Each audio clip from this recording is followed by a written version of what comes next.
우리는 모두 하나님께 기도한다고 말합니다. 그러나 그 기도가 언제나 진실한 대화가 되는 것은 아닙니다.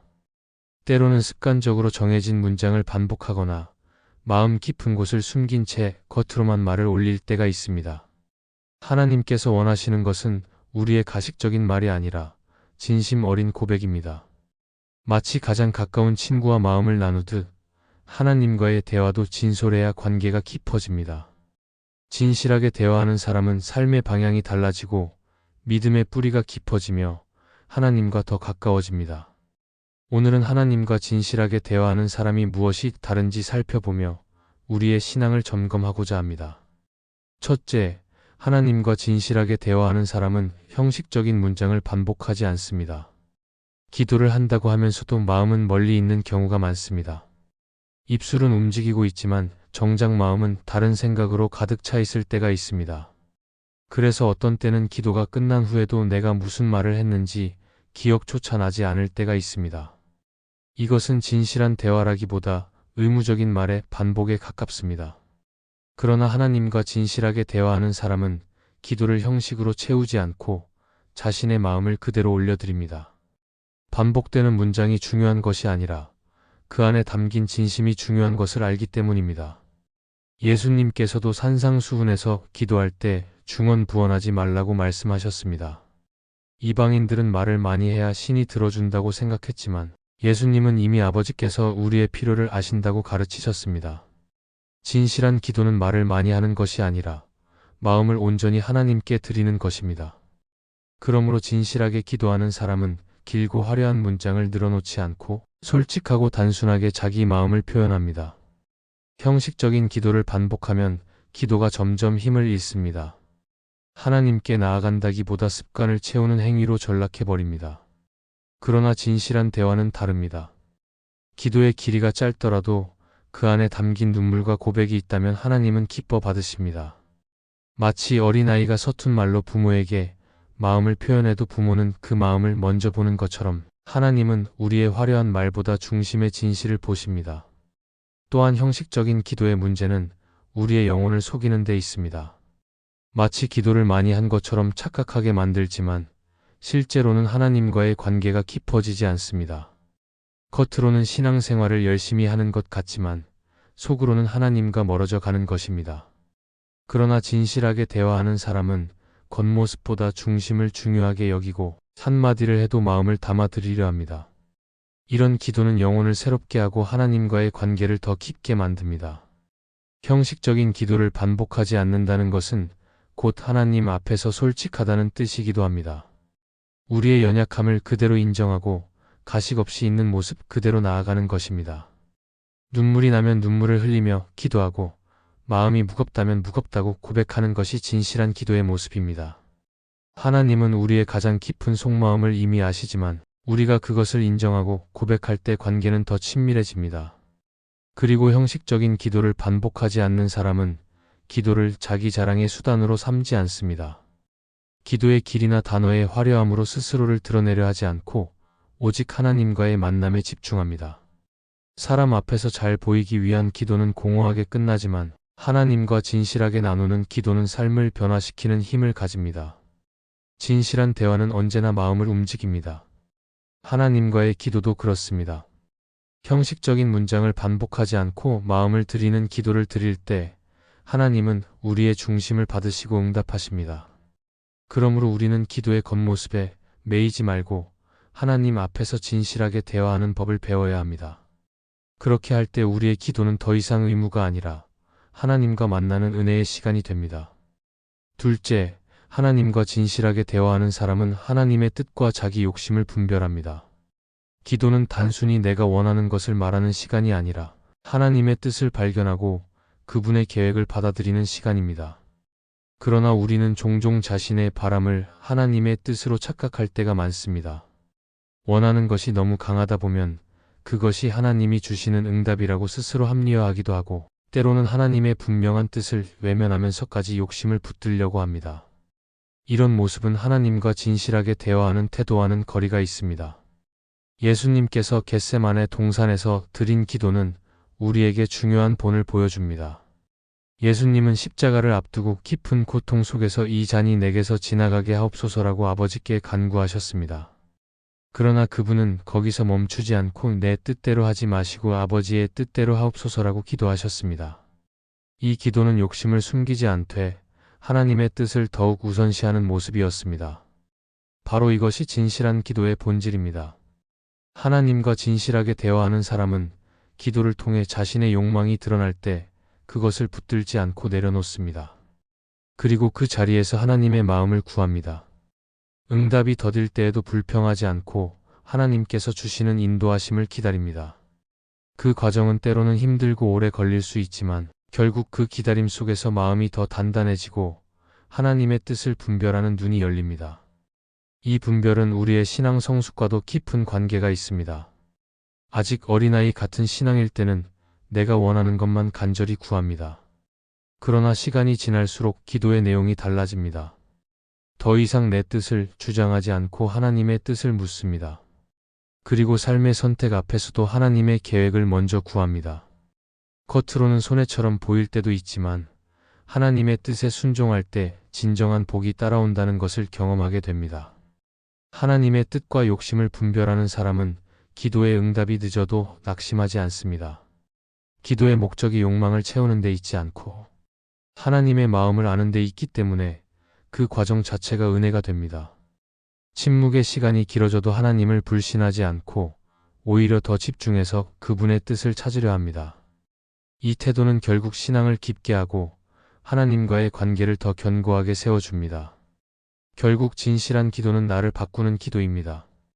내가 하나님을 설득하는 자리가 아니라 하나님 앞에서 나를 내려놓는 자리입니다. 내 욕심을 주장하는 기도는 결국 나를 지치게 만들지만 하나님의 뜻을 구하는 기도는 영혼을 자유롭게 합니다.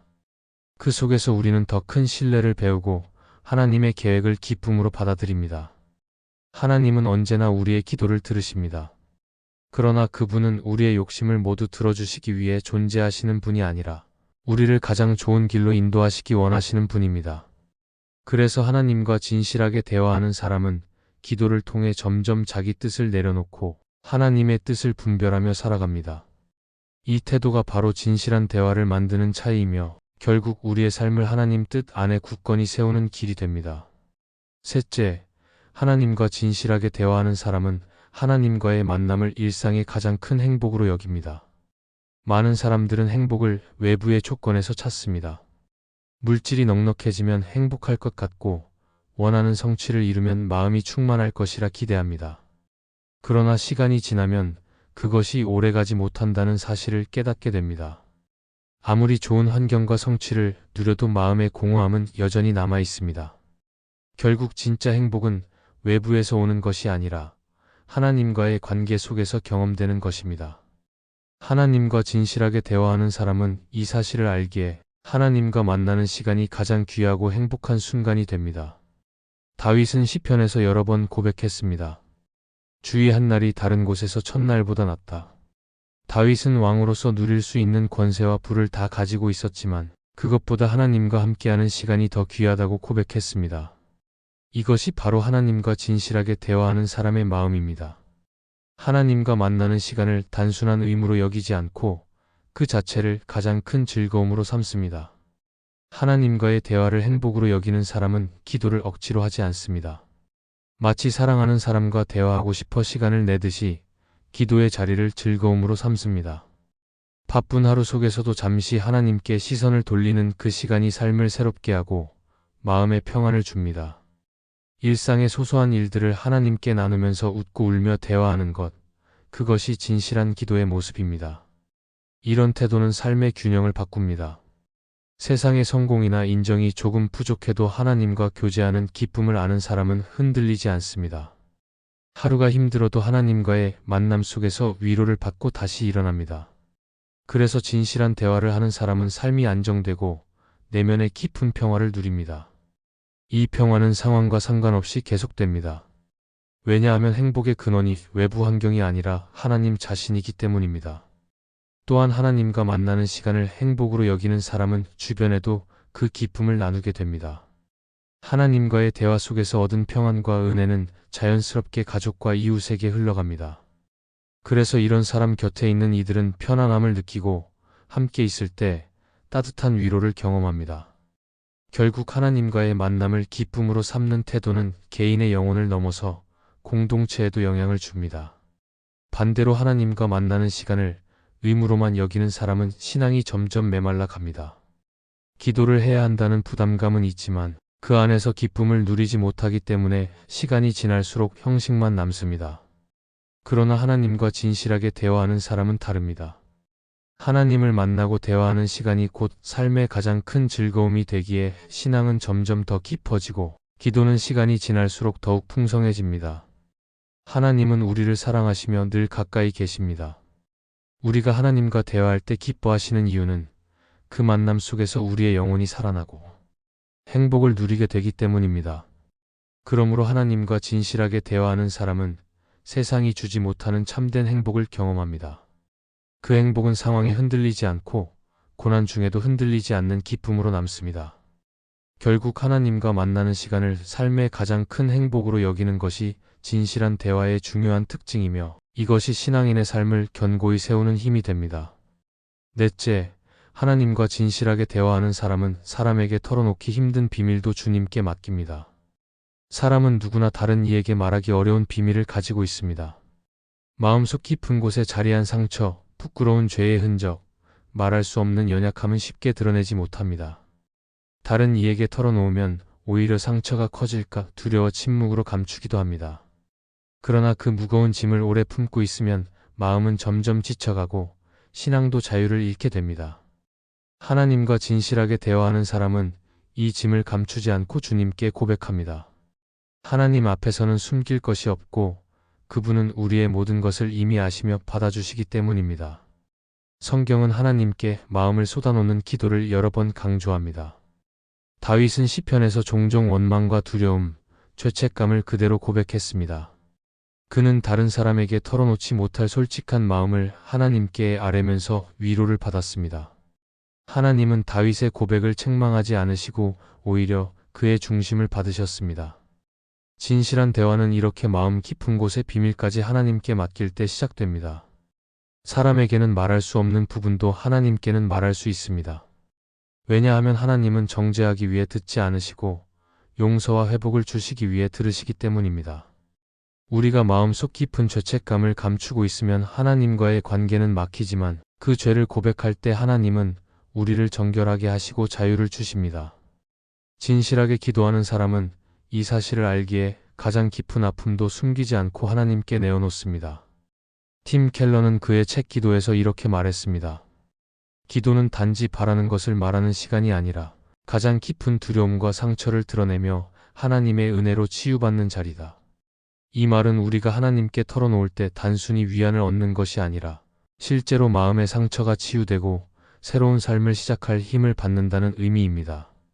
사람은 누구나 인정받고 싶은 욕구가 있지만 동시에 드러낼 수 없는 연약함도 가지고 있습니다. 이 두 가지가 충돌할 때 신앙은 자칫 외식으로 흐를 수 있습니다. 겉으로는 신실한 모습처럼 보이지만 속으로는 여전히 무겁고 억눌린 상태에 머물게 됩니다. 그러나 하나님과 진실하게 대화하는 사람은 외식을 내려놓습니다. 하나님께만 모든 것을 맡길 수 있다는 믿음 때문에 중심을 감추지 않습니다. 또한 하나님께 비밀을 맡기는 것은 신앙의 용기를 보여줍니다. 하나님께 고백하는 순간 두려움은 줄어들고 마음은 자유로워집니다. 내가 붙잡고 있던 무거운 짐을 하나님께 내려놓으면 그분이 대신 짊어지시기 때문입니다. 그래서 진실하게 대화하는 사람은 점점 더 가벼워지고 하나님 안에서 평안을 누리게 됩니다. 결국 하나님과 진실하게 대화한다는 것은 겉으로만 경건한 말을 늘어놓는 것이 아니라 다른 이에게는 말할 수 없는 내면의 고백까지 드리는 것입니다. 그 순간 하나님은 우리의 연약함을 받아주시고 은혜로 채워주십니다. 하나님께 모든 것을 맡기는 자만이 진정한 자유를 누릴 수 있고 그 자유 속에서 더 깊은 은혜를 경험하게 됩니다.